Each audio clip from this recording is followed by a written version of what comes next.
네, 이제 하나님 말씀 우리 함께 나누겠습니다. 주님의 말씀입니다. 경청하십시오.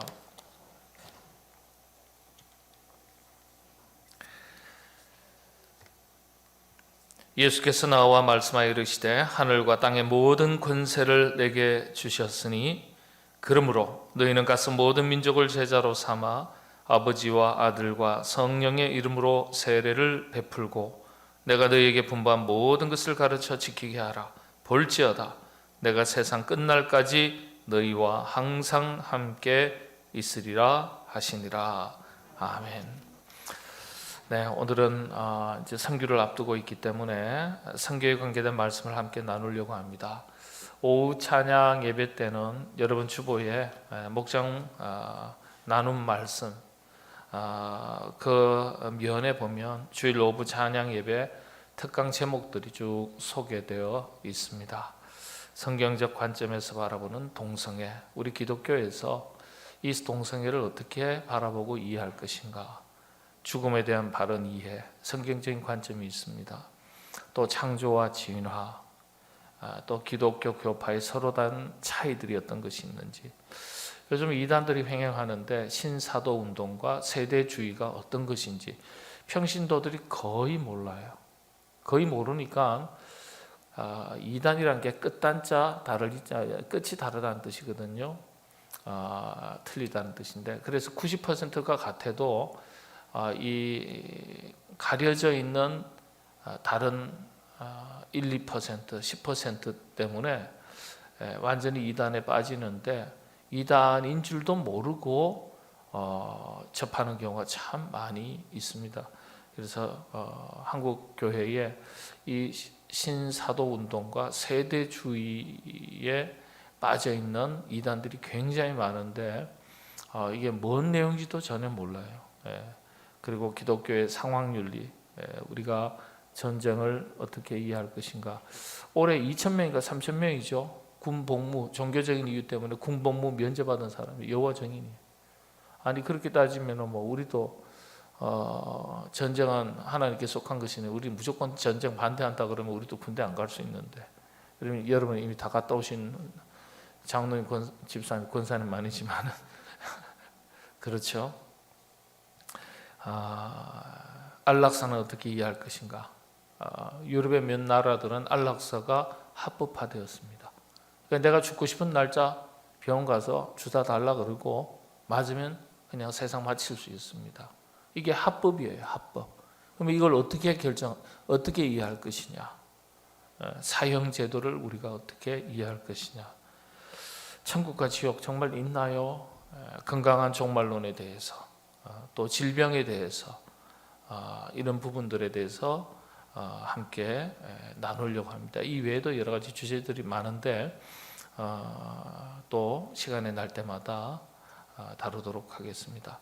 수요 기도회는 말씀 강해로 3월부터 사도신경, 그리고 주기도문, 십계명, 교리, 아주 우리 성경을, 하나님 신구약 말씀을 쫙 이렇게 압축하면 엑기스가 나오는데, 그 엑기스가 바로 사도신경, 주기도문입니다. 그리고 십계명, 그리고 교리라 그렇게 이야기합니다. 이런 부분들을 우리가 함께 깊이 있게 알아가는 것은 건강한 신앙생활을 하는데 기초가 됩니다. 아주 중요한 기초예요. 잘 다져진 기초 위에 건물이 올라가듯이 우리가 기초가 튼튼해야지 건물이 올라가도 높이 올라갈 수가 있습니다. 이런 내용을 가지고 금년 한 해 살필 때, 여러분들 시간 나실 때 꼭 참여하시기를 바랍니다. 오늘 읽은 마태복음서 28장 18절에서 20절의 말씀은 지상명령에 대한 말씀입니다. 지상명령 그러면은 우리 대부분의 그리스도인들은 이 땅에 있는 동안에 지상, 땅지자, 윗상자니까 땅에 있는 동안에 우리에게 주어진 명령, 이렇게 잘못 이해를 하세요. 얼마 전에 이제 한번 말씀을 나눴던 것으로 기억을 하는데, 지극할 지자입니다. 그러니까 지극할 지자의 최상, 가장 높은, 다시 말하면 가장 우선하는 명령, 최우선의 명령, 이런 뜻이 지상 명령입니다. 지극할 지자. 그러니까 여러분, 우리가 이 땅을 살아가면서 하나님의 다양한 권면, 부탁, 당부, 명령의 말씀이 있는데, 그 중에서도 예수님께서 우리에게 부탁하신 가장 우선하는 명령이 무엇일까요? 그게 바로 복음을 전하라는 말씀, 복음을 전하여 영혼을 구원하라는 이 말씀이 지상 명령이라는 겁니다. 그래서 여러분들 이제 이 말씀을 가지고 그런 표현을 합니다. 예를 들어서 우리나라의 산이 제일 높은 산이 북한의 백두산이죠. 남쪽에서는 어느 산인가요? 예, 한라산입니다. 두 번째 높은 산은요? 지리산입니다. 예, 잘 아시네요. 예. 그러면은 한라산이나 지리산 특별히 한번 보시면은요, 천왕봉까지 올라가는 길이 코스가 여러 코스가 있습니다. 한신 코스가 있고, 한신 계곡을 따라서, 칠선 계곡을 따라서, 지리산 계곡 중에서 가장 험난한 계곡이 칠선 계곡이라고 알려져 있습니다. 뱀사골, 여러분 잘 아시는 뱀사골 계곡도 있고요. 그런데 어느 계곡을 거쳐서 가든지 마지막에 정상에 올라가면 정상에서 아래 모든 산들을 내려다보게 됩니다. 그래서 계곡을 따라서 올라갈 때는 지리산 전체 산등성이를, 산줄기를 볼 수는 없습니다. 그런데 어느 순간 산 정상에 오르면 그 아래에 있는 모든 산등성이를 다 볼 수 있는 거예요. 저를 지도하셨던 철학가, 유명한 실존철학학회 회장도 하셨던 이정복 교수님이라는 분이, 이분이 원래는 신학을 공부하시려고 철학을 하셨다가 그냥 철학과 교수가 되신 분이신데, 제가 철학을 마치고 다시 신학대학원을 간다고 하니까 너무 좋아하시고 그러시면서 자신이 신학을 꼭 하려고 생각했는데 못해서 신학하려고 공부했었던 책들을, 참 중요한 책들을 저에게 선물로 주신 적이 있습니다. 그래서 전공을 뭘로 하는 게 좋겠습니까? 철학을 했으니까 교리사를 할까요? 아니면 조직신학을 할까요? 이런 얘기를 쭉 하는데, 어느 것이든지 하나만 정확하게 해라.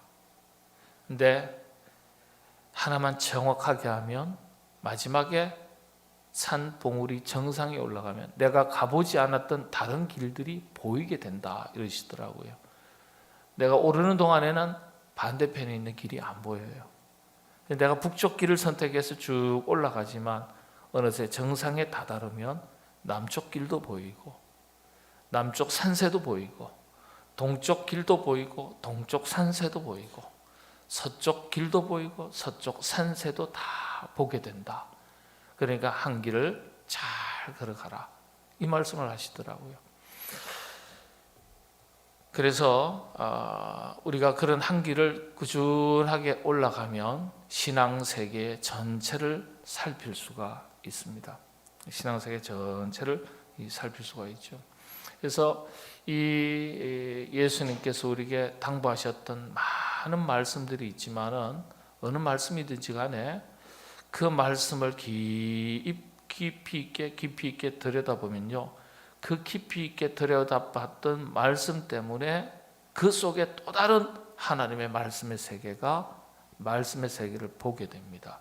사실은 18절에서 20절의 이 짧은 말씀이지만은 굉장히 깊은 내용들이 많이 담겨져 있습니다. 굉장히 깊이 있는 말씀이거든요.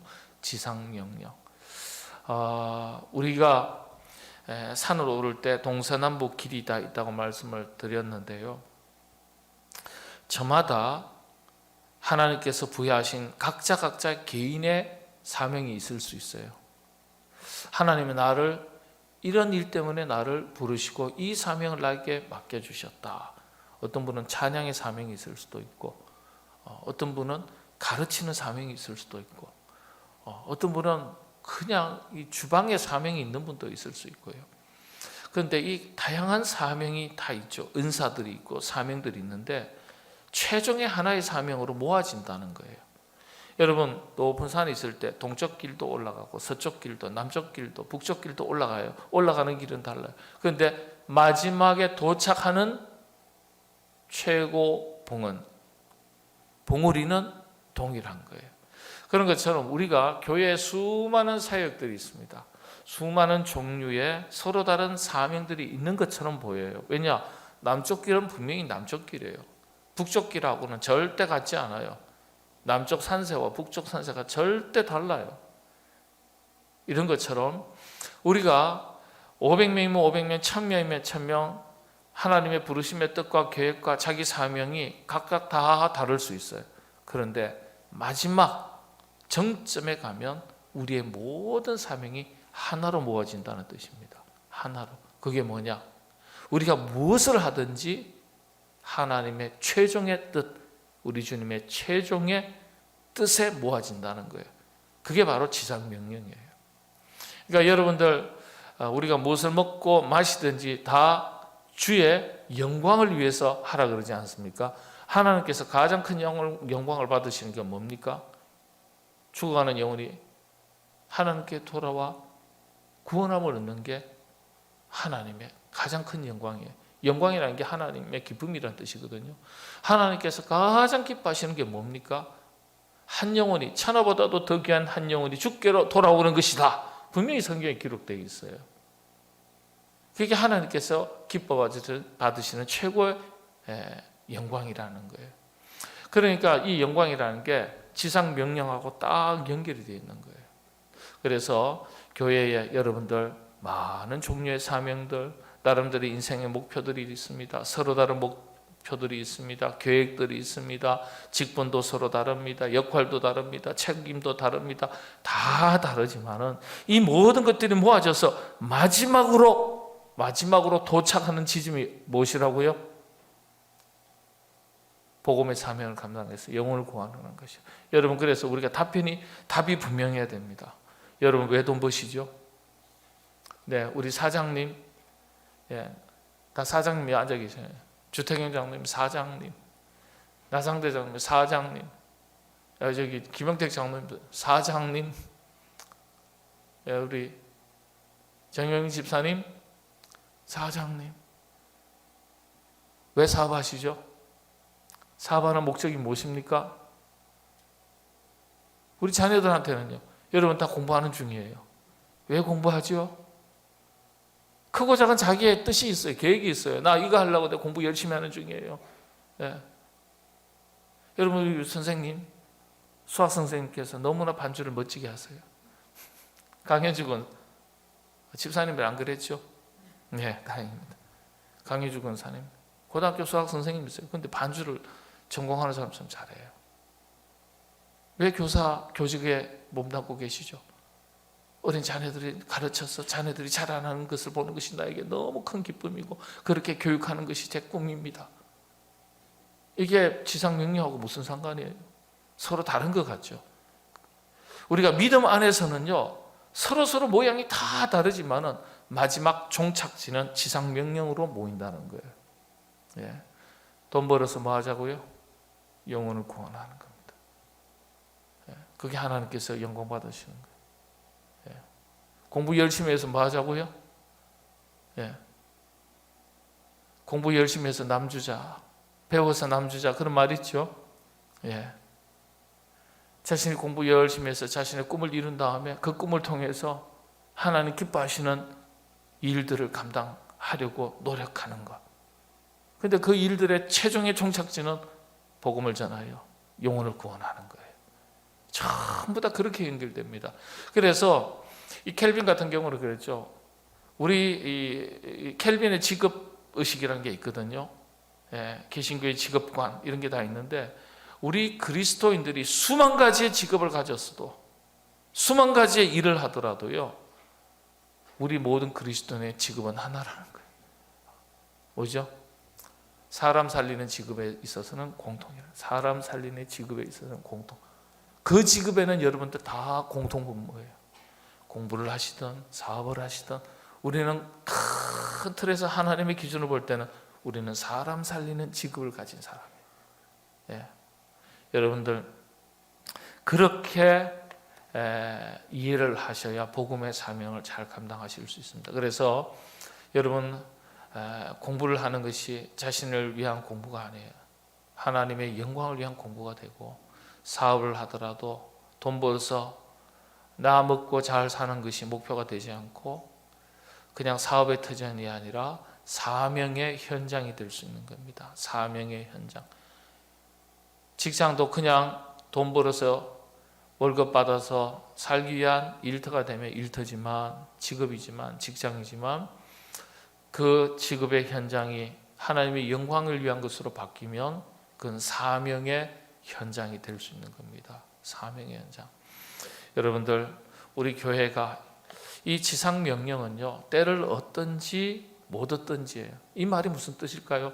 내가 시간이 있든지 없든지, 여유가 있든지 없든지, 삶의 환경과 형편이 되든지 안 되든지 관계가 없다는 뜻입니다. 기회가 있으면 하라는 거예요. 기회가 있으면 무조건 하라는 거예요.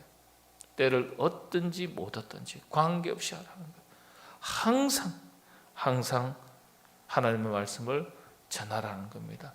그래서 늘 말씀드리지만 교회가 딱 교회 이름을 가지고 교회가 세워지면 가장 먼저 해야 되는 게 복음전도입니다. 복음전도.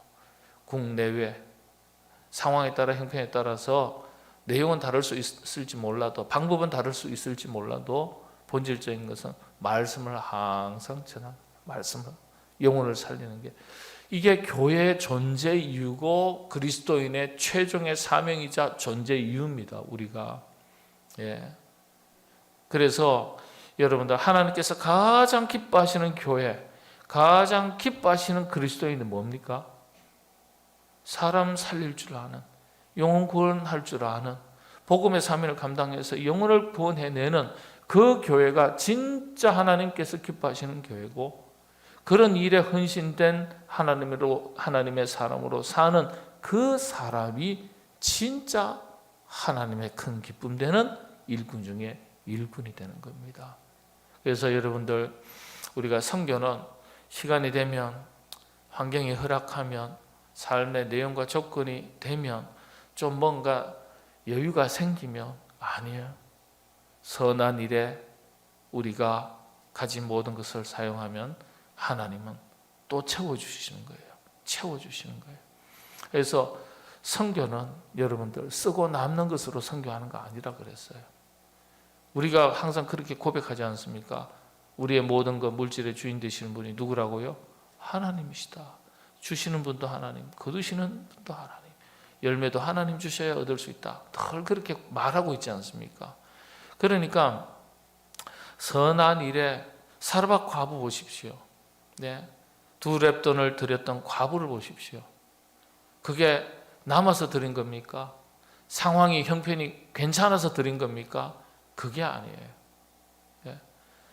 있는 것 전부를 드렸다 그랬어요. 없는 중에 드렸다 그랬어요. 가난한 중에 드렸다 그랬어요. 그랬더니 하나님께서 그 떡광주리가 가득 차고도 넘치게 해주셨고, 마르지 않는다, 기름이 떨어지지 않도록 해주셨다 그랬어요. 그 과부가 드린 귀한 물질이 일평생뿐만 아니라 주님 나라 다시, 주님 이 땅에 다시 올 때까지 여러분 많은 사람들에게 전하여져서 기억되리라 그랬지 않습니까? 마리아의 향유도 그렇지 않습니까? 자신의 전부를 쏟아부었다 그랬어요. 네. 세상 사람들은 그런 것을 보면서 어리석다 이야기합니다. 왜냐?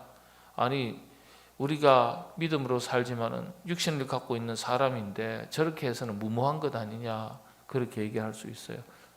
물론 합리적이고 지혜롭게 해야 되겠지만은, 그러나 여러분, 너무 합리적인 것, 현실적인 것에 얽매여 버리면은 정말 복음의 놀라운 능력을 경험할 수가 없습니다. 왜냐?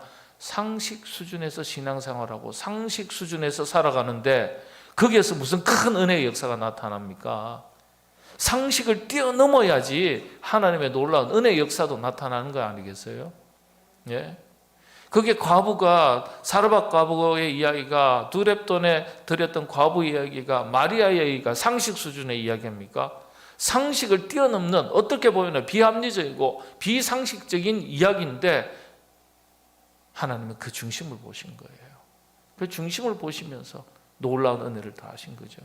그러니까 우리가 이번에는 우리 어린 자녀들도 가고요, 또 우리 장년들도 가고 청년들도 가고 청소년들도 가고 또 우리 직접 몸으로 가는 선교팀뿐만 아니라 많은 성도들의 마음도 함께 따라가고 기도도 함께 따라가고 물질도 함께 따라갑니다. 특별히 이번 선교에 많은 분들이 후원해 주셔서 진심으로 감사를 드립니다. 함께 하는 거죠. 여러분, 오병이어가 멀리 있는 거 아닙니다. 우리가 작은 것을 드렸어도 하나님께서 쓰시려면 더 크게 쓰시고 쓰고도 남도록 하나님께서 은혜를 부어주시는 분이 우리 하나님이세요. 그래서 우리가 작게 드려서 무슨 도움이 되겠나? 천만의 말씀요. 눈물이 담겨있고 기도가 담겨있고 그 속에 많은 사랑에 녹아나 있을 때 하나님 축복하시면 예수님께서 오병이어 딱 들고서 축사하시고 감사 기도하시고, 우리 성경 이제 바꿔서 번역을 할 때는 감사 기도하시고 이렇게 바꿨어요. 작은 것에 무슨 감사가 나오겠어요? 5천 명 어떻게 먹입니까? 그럼에도 불구하고 오병이어 드리고 감사합니다 했더니 어떻게 해요? 이게 하나님의 놀라운 역사가 나타나는 거예요. 그래서 여러분들, 우리가 이번에 아이들하고 36명이 갑니다만은 여러분, 이 36명이 나중에 360명이 되고 3,600명이 되고 36,000명이 되는 거예요. 예? 선교사님들이 와가지고 오늘날 우리 한국교회가 800만 성도, 1000만 성도를 얘기하지 않았습니까? 예? 선교사님들이 와서요, 저 호남신학대학교 광주에 가보면은 젊은 선교사님들이 와가지고 어린 아이들 태어나자마자 겨우 국민학교도 못 들어가는 아이들을 데리고 와서 풍토병에 걸려가지고 자녀들이 선교사님의 자녀들이 다 죽어나갑니다. 그리고 본인도 순교합니다. 그런 순교의 피가 흘렀던 거예요. 씨앗이 있던 거예요. 그러니까 그 씨앗이 오병이어가 된 거예요. 오병이어가 우리 한국 사회, 한국 교회의 오병이어가 된 거예요. 그래서 우리가 말레이시아 땅에, 인도네시아 땅에, 아프리카 땅에, 필리핀 땅에 북한 선교를 위해서 여러분들 우리가 헌금하고 기도하고 참여하는 모든 것들이 결국은 그냥 하는 게 아니에요. 우리의 수고와 땀과 노력과 기도와 헌신을 통해서 오병이어의 열매를 거둘 날이 있는 거예요. 열매를. 그게 10년 뒤가 될 수도 있고 100년 뒤가 될 수도 있고, 우리 한국 교회도 그렇지 않습니까? 네? 10년, 20년, 30년 시간이 흘러서 발화하고 꽃을 피우고 열매를 거두는 때가 있다는 거예요. 그래서 낙심하지 말고 선을 행할 때, 주님 말씀 기억하십시오. 선을 행할 때 낙심치 말라. 때가 되면 거두리라 그랬어요. 선을 행할 때 옳은 일이라면 지금 당장 눈에 보이는 것이 없어도 때가 되면 거두게 된다 그랬습니다. 여러분, 이번 선교가 그런 선교가 될 수 있기를 바라고, 금년 한 해도 우리가 참 어려운 때지만 우리 교회의 참 형편과 처지를 봤을 때 우리가 선교의 전체적인 예산이나 재정을 보면요, 상당히 많이 힘있게 합니다. 지금 뭐 1, 200만 하는 거 아니지 않습니까? 우리가 굉장히 많이 하는 겁니다. 예, 굉장히 많이 하는 거예요. 예, 하나님께서 앞으로도 더 크게 더 힘있게 복음의 사명을 잘 감당할 수 있도록 하나님께서 큰 은혜를 여러분들에게, 우리 교회 위에 넘치도록 부어주시기를 소망합니다.